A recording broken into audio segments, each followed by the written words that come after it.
नमस्कार, स्वागत है आपका बिग फाइट लाइव में। आपके साथ मैं हूं श्वेता मिश्रा। राजस्थान के जोधपुर का फलौदी पूरे देश में सुर्खियों में बना है।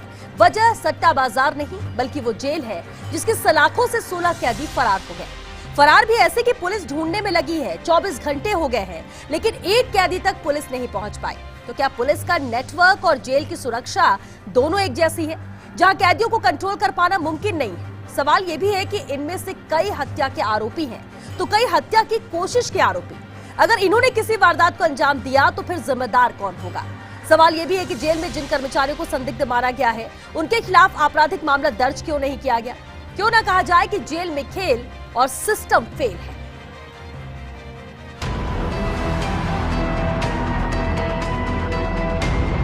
इंक्वायरी में जो आज सुबह तक प्रिमा फेसी प्रथम दृष्टया उनको जो 4 कर्मी लापरवाही जिनकी पाई गई, जो नेग्लिजेंट बिहेवियर जिनका पाया गया, उन 4 को आज हमने सस्पेंड कर दिया है। अल्टीमेटली इनको पकड़ा तो जाना ही है और पकड़े जाने के बाद इनके खिलाफ कड़ा लीगल एक्शन और कड़ा एडमिनिस्ट्रेटिव एक्शन लिया जाएगा। लापरवाही या फिर घूस का खेल? क्यों मजाक बन गई फलौदी जेल? क्या कमजोर हो गई है सलाखें? कब और कैसे रुकेगी ये साजिशें? और सबसे बड़ा सवाल, क्या जेल में हो रहा खेल क्या सिस्टम हो गया है? बिग फाइट पे बहस आज इस मुद्दे पर और चर्चा के लिए हमारे साथ बेहद खास मेहमान मौजूद हैं। चलिए उनसे रूबरू करा दे आपको। हमारे साथ बीजेपी नेता लक्ष्मीकांत भारद्वाज जी हैं, कांग्रेस नेता स्वर्णिम चतुर्वेदी जी हमारे साथ हैं, retired IG jail RK Saxena ji हमारे साथ जुड़ चुके हैं और साथ ही सामाजिक कार्यकर्ता एसपी मित्तल जी भी हमारे साथ हैं। बहुत स्वागत है आप सभी का बिग फाइट लाइव में। आरके सक्सेना जी, आपसे शुरुआत करते हैं। सर, रिटायर्ड आईजी हैं आप जेल, और किस तरह की पूरी सुरक्षा व्यवस्था होती है बेहतर तरीके से आप जानते हैं, समझते और समझा सकेंगे। लेकिन फलौदी जेल में जो हुआ, जिस तरह से 16 कैदी फरार हुए हैं, क्या माना जाए लापरवाही किसकी जिम्मेदारी थी? और ये पूरा खेल क्या है जो जेल के अंदर चलता है और अक्सर इस तरह की तस्वीरें सामने आती हैं?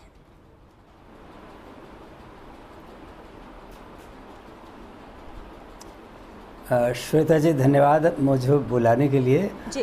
पहली बात तो मैं ये बता देना चाहता हूँ कि जो लोग हम यहाँ स्टूडियो में बैठे हुए हैं वो इस स्थिति का सही मूल्यांकन कर ही नहीं सकते, क्योंकि जब तक हम उस फलौदी की जेल की वस्तु स्थिति को देखें नहीं, जब तक हम ये नहीं जाने कि जेल है कैसी, क्या है, वहाँ कितने स्टाफ है, कितने लोग हैं, तब तक हम ये मूल्यांकन नहीं कर सकते हैं कि ये वास्तव में हुआ क्या है। मैं किसी जेल के किसी अधिकारी कर्मचारी की लापरवाही के या किसी आरोप को मना करने के लिए नहीं कह रहा हूँ मैं आपको जी। लेकिन मैं ये चाहता हूँ कि सरकार को एक पीरियडिकल रिव्यू ज़रूर करना चाहिए फिज़िकल स्थितियों का कि हमारी जेलें कैसे चल रही हैं। ये मुझे पता नहीं कि मैं इन 16 लोगों को की आलोचना करूं कि ये भाग गए और जेल के नियमों को भंग कर दिया, या मैं इनको धन्यवाद दूं कि कम से कम राज्य सरकार का ध्यान तो जेलों की तरफ गया। ये समय समय पर जो भाग जाते हैं तभी राज्य सरकार का ध्यान जाता है कि हमारी जेलें कैसे चल रही हैं। देखिए, जेल में 20 आदमियों की कैपेसिटी है। अव्वल तो उसके जेल का स्ट्रक्चर अगर आप देखें तो शायद वहाँ जानवरों के भी रखने के योग्य जेल नहीं है। उसका स्ट्रक्चर, ये 100 साल पुरानी एक बिल्डिंग को ज़बरदस्ती जेल बना दिया गया है। वहाँ 20 से ज़्यादा लोग रह नहीं सकते। 20 की जगह 60 आदमी हैं। और यदि आप इसके आगे भी सुने तो जो 17 आदमियों का सैंक्शनड स्टाफ वहाँ है, उन 17 में से शायद 7 लोग हैं, मुझे जहाँ तक जानकारी है 7 लोग हैं। उन 7 लोगों में से भी डिप्टी जेलर को सस्पेंड किया हुआ है ऑलरेडी। तो 6 लोग मिलकर 60 लोगों की व्यवस्था 24 घंटे करते हैं। डीजी के पास कोई जादू का डंडा नहीं है कि वो सब चीज़ नियंत्रित कर लें। और ये 6 आदमी जो हैं ये 3-3 घंटे की 8-8 घंटे की जो ड्यूटी 3 शिफ्ट में देते हैं, तो एक शिफ्ट में 3 आदमी बचते हैं। 3 आदमी 60 आदमियों की व्यवस्था देख रहे हैं। हमारी सरकार क्या कर रही है? मैं कोई राजनीतिक दल के लिए नहीं कर, चाहे कोई किसी ए की सरकार हो, बी की, सी की सरकार हो, जब से मैंने देखा है जीवन भर सरकार ध्यान ही नहीं देती है कि जेलें कैसे चल रही हैं। बिल्कुल, एक अहम कोई बात भी आपने सरकार कही। ध्यान नहीं देती है। बिल्कुल बिल्कुल अहम बात आपने कही सर, कि ध्यान दिया नहीं जाता है और जब इस तरह की कोई वारदात होती, घटनाएं होती, तब सबका ध्यान उधर जाता है और फिर जांच होने लगती है कि आखिर क्या व्यवस्था, कहां कमी, क्या लापरवाही। स्वर्णिम चतुर्वेदी जी, अभी आपने भी सुना आर.के. सक्सेना जी ने जो कहा कि ध्यान जाता ही नहीं है, इंतजाम कैसे है, क्या व्यवस्था है, क्या होना चाहिए, और नहीं हो रही है तो उसके लिए कुछ किया नहीं जाता। और जब ऐसी घटनाएं होती है तो सवाल उठते हैं और आनन फानन में एक्शन भी ले लिया जाता है। लेकिन ऐसा नहीं कि अभी कुछ कर लिया जाएगा तो आगे ऐसा होगा नहीं।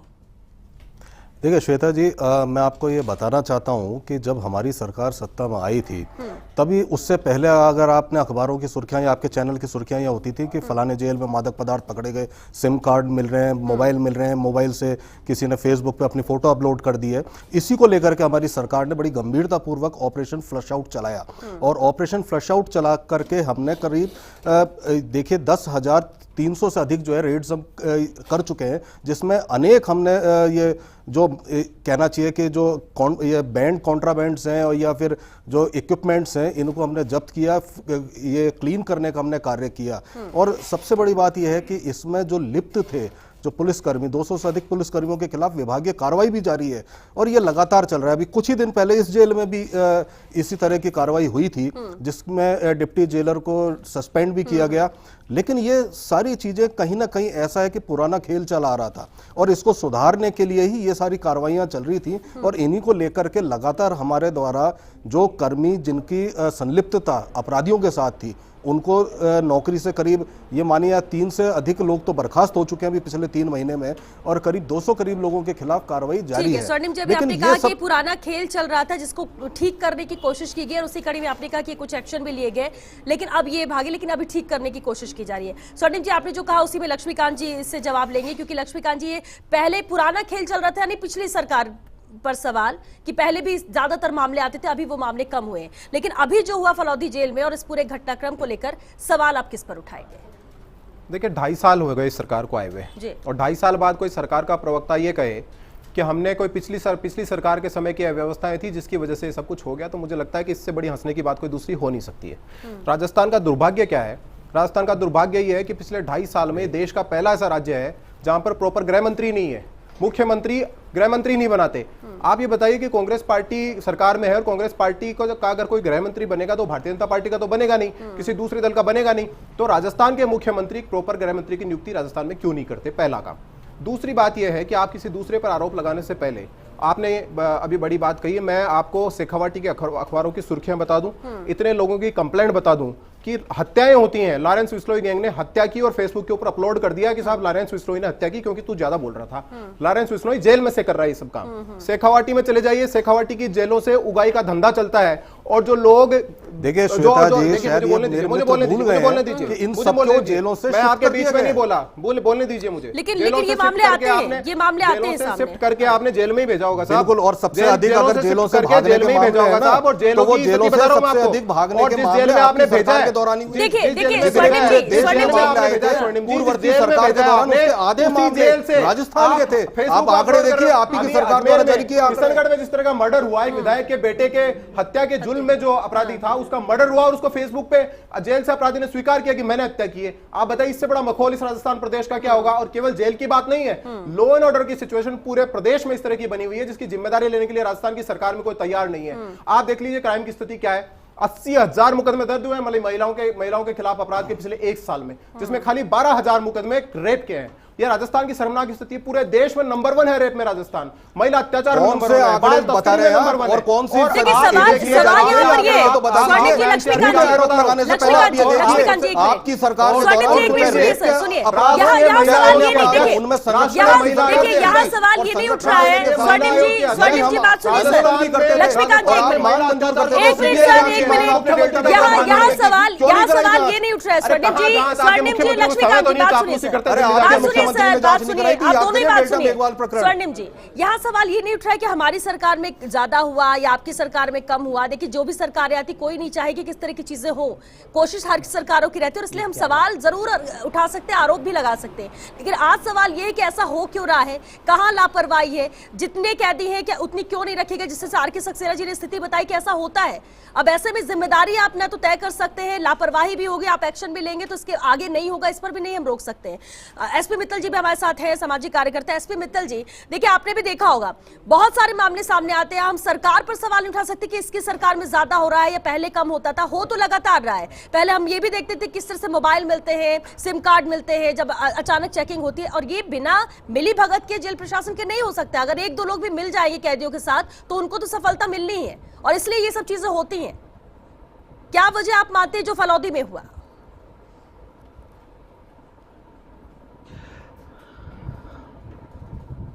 श्वेता जी, ये जो जेलें हैं इनको माना ये जाता है कि ये सुधार गृह हैं। मतलब जो व्यक्ति समाज में अपराध करता है और अपराध करने के बाद जब उसको जेल हो जाती है तो ये माना जाता है कि वो जेल में अपना प्रायश्चित करेगा, और जो अपने में सुधार कर सकता है वो उसमें सुधार करेगा। लेकिन हम इसके बिल्कुल विपरीत देख रहे हैं। जो लोग जेल जाते हैं, अपराध करके जाते हैं, वो बल्कि और बड़े अपराधी हो जाते हैं और वहां से पूरी गैंग की गैंग चलाते हैं। तो पहला मुद्दा तो ये है कि क्या ये जेलें जो सुधार गृह के नाम से जानी जाती थी, क्या उस स्वरूप में अभी हैं? और दूसरी बात ये कि आर.के. सक्सेना साहब ने जो बात बहुत महत्वपूर्ण उठाई है, चूंकि वो आईजी रहे जेल के पहले, तो उन्होंने बहुत महत्वपूर्ण मुद्दा उठाया है कि आपने क्षमता से अधिक रख रखे हैं। सवाल सिर्फ फलौदी जेल का नहीं है। फलौदी जेल में 20 की क्षमता है और आपने वहां पे 60 आदमी रख दिए, 60 कैदी वहां पे रख दिए। ये स्थिति पूरे राजस्थान में है। और जिन जेलों को बहुत महत्वपूर्ण माना गया है, जिसमें अजमेर को माना गया है, उसमें जोधपुर को माना गया है, हाई सिक्योरिटी जेल जिनको माना गया है, श्वेता जी, वहां भी क्षमता से अधिक कैदी वहां पे रह रहे हैं, खुकार कैदी रह रहे हैं। हमने अब तो स्थिति ये हो गई है कि ये कैदी जो है अपनी बात मनवाने के लिए जेल में आमरण अनशन तक कर रहे हैं। आप ये देखिए कि जिन जेलों को सुधार गृह कहा जाता है वो सत्याग्रह जेल हो रही है, और उनके सामने कई बार जेल प्रशासन को नतमस्तक होना पड़ता है, उनकी बातों को मांगना करता है। और इतनी स्थिति अभी खराब है कि वो अपनी सुविधाओं के लिए डिमांड रखने लग गए। मतलब बड़ा मुझे लगता है कि मजाक सी स्थिति पूरे राजस्थान में जेलों की हो रही है। हो सकता है पूरे और देशों में भी और प्रदेशों में भी हो, लेकिन राजस्थान में अच्छी नहीं मानी जा सकती है। सबसे पहले जो आर.के. सक्सेना साहब ने जो मुद्दा उठाया है, मुझे लगता है कि सरकार को उस पर तत्काल प्रभाव से कार्रवाई करनी चाहिए और जो जेलों की जो क्षमता है उसको बढ़ाना चाहिए। बिल्कुल। और एसपी मित्तल जी, तो मात्र एक उदाहरण हम ये कहें कि फलौदी जेल में ये हुआ, ये व्यवस्था होनी चाहिए, वो है नहीं, क्योंकि यहाँ का मामला था इसलिए तस्वीर सामने आई। जरूरत तो है कि पूरे राजस्थान में सभी जेलों का एक बार निरीक्षण किया जाए, कहाँ क्या कमी है, कहाँ सुरक्षा की कमी है, उस पर खास ध्यान देने की जरूरत है, कहाँ पर लोगों की कमी है, सुरक्षा कर्मियों की कमी, उस पर ज्यादा ध्यान देने की भी जरूरत है। और ये तभी होगा जब प्रॉपर मॉनिटरिंग वहां पर होगी। आर.के. सक्सेना जी, अभी आपने एक बात कही है और बिल्कुल सही है कि ठीक है, यहाँ पर क्षमता कम है, ज्यादा लोगों को रखे हैं, जब जितने लोग हैं उस हिसाब से वहां पर होना भी चाहिए कर्मचारी, लेकिन वो नहीं है। जेल कर्मचारी, उनकी कमी है, इसलिए भी है। लेकिन ये एक पक्ष है। दूसरे पक्ष पे भी अगर आर.के. सक्सेना जी गौर करें तो बिना मिली भगत की चीजें संभव नहीं है। कितनी बार मामले सामने आते हैं जब मदद करते हैं यही सुरक्षा कर्मी जिनकी तैनातगी होती है कि इन पर नजर रखी जाए, और मोबाइल फोन हो, सिम कार्ड हो, कई दूसरी ऐसी चीजें जो जेल से नहीं होनी चाहिए वो उनके पास से मिलती है। कैसे आती हैं ये सब? और कभी भी जांच जब होती है तो कभी कभी औचक निरीक्षण होता है और उसके बाद फिर फुल स्टॉप लग जाता है, कोई ध्यान नहीं देता। जी सर। श्वेता जी, पहले तो मैं ये निवेदन करूंगा कि अपने तीनों साथियों से कि इस मुद्दे को बहुत गंभीरता से विचार करें अपन, और इसका कोई राजनीतिकरण या कोई एक दूसरे पर आरोप प्रत्यारोप लगाने के बजाय, या ये कहने के बजाय कि हम इसको सुधार गृह कहें। मैं किसी शराब घर को मदिरा मंदिर कह दूँ तो वो मंदिर तो नहीं हो जाएगा, शराब घर तो शराब घर ही रहेगा। तो हमारा काम ज़रूर ऐसा है कि हम लोगों को ठीक करें, लेकिन क्या जेलों में ऐसी परिस्थितियां हैं जहां लोगों को ठीक किया जा सकता है? क्या पर्याप्त स्टाफ है? क्या पर्याप्त स्थान है? क्या पर्याप्त व्यवस्थाएं हैं? क्या पर्याप्त स्कीम है? सभी चीज़ें यदि नहीं हैं तो उसके केवल नाम बदलने से कोई फ़र्क पड़ने वाला नहीं है। 3 गुना तो पॉपुलेशन हो और आधे से कम स्टाफ हो तो बहुत मुश्किल होगा। और ये तो केवल मैंने आपको एक एस्पेक्ट बताया है। अभी भाई साहब कह रहे थे कि जेलों में एक ऑपरेशन फ्लश आउट चला और बहुत सारे मोबाइल्स निकाल लिए। मैं पूछता हूँ कि जयपुर में रोज़ ऑपरेशन फ्लश आउट होता है कि क्विंटल्स में कूड़ा निकाल दिया जाता है और रोज़ उतना ही कूड़ा आ जाता है। तो ये जो रोज़ उतना ही कूड़ा आ जाए या रोज़ उतने ही मोबाइल आ जाएं या रोज़ उतनी ही बदमाशियां शुरू हो जाएं जेलों में, इसकी परमानेंट व्यवस्था करने के लिए क्या हमको एक प्रणाली ऐसी नहीं विकसित करनी चाहिए कि हम जेलों की एक पीरियडिक रिव्यू, एक पीरियडिक समीक्षा करें, एक सामयिक समीक्षा करें। हर 3 महीने पर डिविजनल लेवल पर उनकी समीक्षा हो, हर 6 महीने पर गृह मंत्री महोदय की अध्यक्षता में और गृह सचिव महोदय की अध्यक्षता में सभी जेलों की जो वास्तविकता है, जो ग्राउंड रियलिटी है, उसकी समीक्षा हो कि ये स्थितियाँ है। और केवल पन्ने पलटने से काम नहीं चलेगा, उन पर क्या कार्रवाई हो वो अगले 6 महीने में उसकी समीक्षा हो कि उस पर कार्रवाई कर ली गई है कि नहीं कर ली गई है। तब जेलों की स्थिति थोड़ी शायद समझने की बिल्कुल ठीक है, सुधार इसी तरह से होगा और धीरे धीरे करके होगा। और ये बात बिल्कुल सही है कि सिर्फ कागजों में ना हो, और अगर एक बार किया जाता है तो उसका फॉलो अप भी लिया जाए कि आज हमने किया है, सब चीजें ठीक ठाक है, लेकिन 15 दिन बाद, 1 महीने बाद ही सही क्या स्थिति वहां पर है। लक्ष्मीकांत जी, देखिए हम आरोप प्रत्यारोप तो लगाते हैं, लेकिन चाहे सरकार आपकी भी रहती हो या विपक्ष के तौर पर भी, ना आप चाहेंगे कि इस तरह की चीजें हो और ना सत्ता पक्ष में रहते हुए आप चाहेंगे किस तरह की चीजें हो। हम यहाँ पर चर्चा इसलिए कर रहे हैं कि क्या कुछ किया जा सकता है, आपकी नजर में क्या हो जाना चाहिए, या एक तरह से हम ये कह सकते हैं कि एडवाइस भी हो सकती है, आप सुझाव दे सकते हैं कि ये चीजें अगर कर ली जाए तो बेहतर हम कर सकते हैं, धीरे धीरे ही सही। लक्ष्मीकांत, देखिए बिल्कुल साफ है, मैंने तो आपको पहली लाइन से ही बोला है, राजस्थान में गृह मंत्री नहीं है, तो कौन करेगा जेलों की मॉनिटरिंग, कौन करेगा अधिकारियों की खिंचाई, कौन करेगा उनसे डेली उनसे पूछताछ।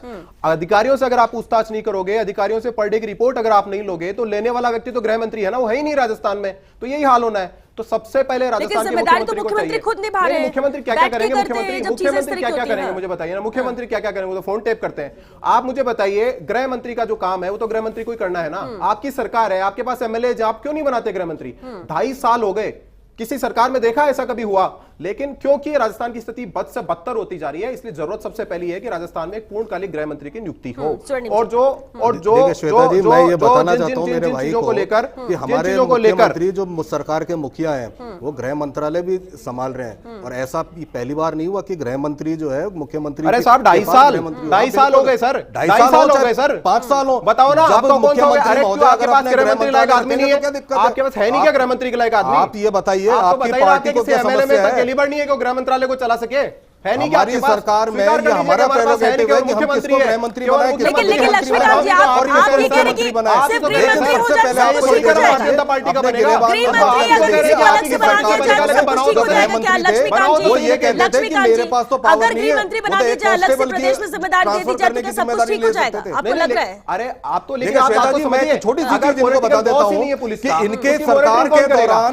एक कांस्टेबल कौन लेगा, दिल्ली की शक्ति इनके गृह मंत्री के पास नहीं थी, काम कर रहे हो लगाते थे इनके मुख्यमंत्री पर कि मैं तो एक कांस्टेबल को ट्रांसफर नहीं कर सकता। मुख्यमंत्री चुनाव प्रचार में बीजिए, मुख्यमंत्री भोजन के अंदर बीजिए, मुख्यमंत्री दिल्ली दरबार में हाजिरी में बीजिए, तो राजस्थान की सुध कौन लेगा? राजस्थान की सुध लेने के लिए आप लेने, अगर राजस्थान की सुध लेने के लिए आपको पूर्णकालिक गृह मंत्री चाहिए। नहीं बैठे, अरे आप तो हजारों दिनों में सुर्खियां होती थी ना, आप तो पक्ष में महिला मुख्यमंत्री होते हुए भी महिला अपराधों में राजस्थान बलात्कार हो रहे हैं, आपको बेटियों के साथ फिर उसी बात पे देखिए स्वर्णिम जी, लक्ष्मीकांत जी सुनिए सर, फिर हम उसी बात पे जा रहे हैं सर।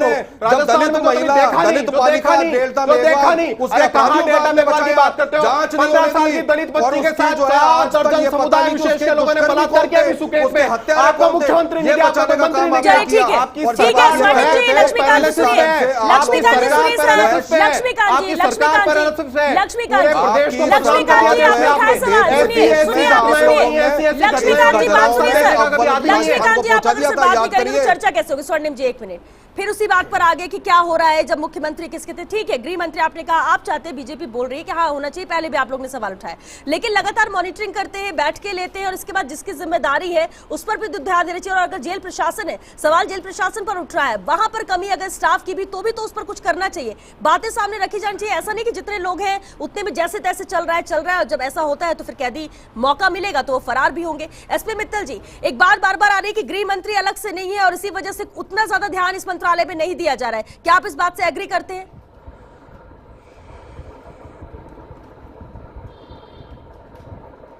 नहीं श्वेता जी, इसमें तो खैर कोई दो राय नहीं है कि जिस तरीके से प्रदेश के इन दिनों जो आपराधिक घटनाएं बढ़ रही हैं उनको देखते हुए पूर्णकालिक गृह मंत्री तो होना भी चाहिए, लोकतांत्रिक व्यवस्था के अंदर ये होना भी जरूरी है। तो चूंकि अब 2.5 साल पूरे गुजर चुके हैं, तो ऐसी स्थिति में यदि मतलब मुख्यमंत्री यदि मान लो कि गृह मंत्री बनाते हैं तो ये अच्छी बात है। अच्छा, एक चीज और है कि मुख्यमंत्री के पास ऑलरेडी बहुत सारे काम है, उनके पास में करीब करीब 20 विभाग हैं, और 20 विभागों में जैसे फाइनेंस भी उन्हीं के पास है, गृह मंत्रालय भी उन्हीं के पास है, बड़े बड़े डिपार्टमेंट उनके पास है, तो स्वाभाविक है कि काम का बोझ तो होगा। ये बात अलग है कि पिछले 2.5 वर्ष के अंदर मुख्यमंत्री ने कभी नहीं कहा कि उनके पास विभागों का बोझ है, लेकिन हमने देखा कि गत वर्ष जब राजनीतिक संकट आया था और 3 मंत्रियों को बर्खास्त किया गया था, तो उन तीनों मंत्रियों के जो प्रभार हैं वो भी अभी मुख्यमंत्री के पास हैं। तो स्वाभाविक है कि यदि मान लो इसमें पूर्णकालिक गृह मंत्री होता है तो ज्यादा अच्छी बात है। और रहा सवाल ये जहां तक जेलों की व्यवस्था का, तो श्वेता जी हमने कई बार ये देखा है कि जो पुराने कैदी होते हैं उन्हीं को क्या नाम से वहां उसका बैरिक का इंचार्ज बना दिया जाता है और फिर वही लोग देख रेख करते हैं। तो कई बार ये होता है कि जो जेल के जो अधिकारी हैं, जो कर्मचारी हैं, वो उन पुराने सीनियर्स जो कैदी हैं उनके माध्यम से भी क्या नाम से काफी गड़बड़ी करते हैं। और इस व्यवस्था में जो आर.के. सक्सेना साहब ने कहा है कि मेरा ये मानना है कि पूरी जो जेल की जो व्यवस्था है उसमें सुधार होने की जरूरत है, भले ही चाहे वो राजनीति से हटकर हो। बिल्कुल ठीक है, व्यवस्था में सुधार की जरूरत है और इसे देखना ही होगा, क्योंकि रूल बुक जो बने हैं कहीं ना कहीं जरूरत नजर आ रही थी कि उसमें बदलाव किया जाए, मॉनिटरिंग की जाए, जहां जो कमी है उसे दूर किया जाए, सख्ती साफ नजर आए, तभी शायद कुछ हो सकता है। क्योंकि वक्त खत्म हो चुका है। बहुत शुक्रिया आप सभी का इस चर्चा में शामिल होने के लिए। और इसलिए सवाल उठता है कि आखिर फलौदी जेल यहाँ पर क्यों इस तरह से लापरवाही यहाँ पर की गई, किसकी जिम्मेदारी थी, कैसे 16 कैदी फरार हुए। लेकिन एक पहलू ये भी है कि अगर स्टाफ कम है, कैदी ज्यादा है, कैसे उन पर ध्यान दिया जाएगा। और ऐसे ये एक जेल है, लेकिन प्रदेश के 125 जेलों का भी कहीं यही हाल तो नहीं है। कैसे पता चलेगा कि कहां पर कैसी व्यवस्था है? उसकी जरूरी है कि मॉनिटरिंग प्रॉपर की जाए। और उम्मीद करते हैं कि बड़े लेवल पर कार्रवाई से लेकर हो रही कि जल्द से ये कैदी गिरफ्त में आ जाएं, लेकिन फिर से दोबारा इस तरह के मामले सामने ना आए, इसकी भी जरूरत है। और उसके लिए अभी से कोई ना कोई कदम उठाने ही पड़ेंगे, चाहे धीरे धीरे छोटे छोटे स्टेप ही सही, लेकिन जरूरत अब पड़ चुकी है। तभी जाकर ये जेल प्रशासन और ज्यादा मजबूत हो सकेगा। चलिए 6 बिग फाइट लाइव में आज के लिए बस इतना है। नमस्कार।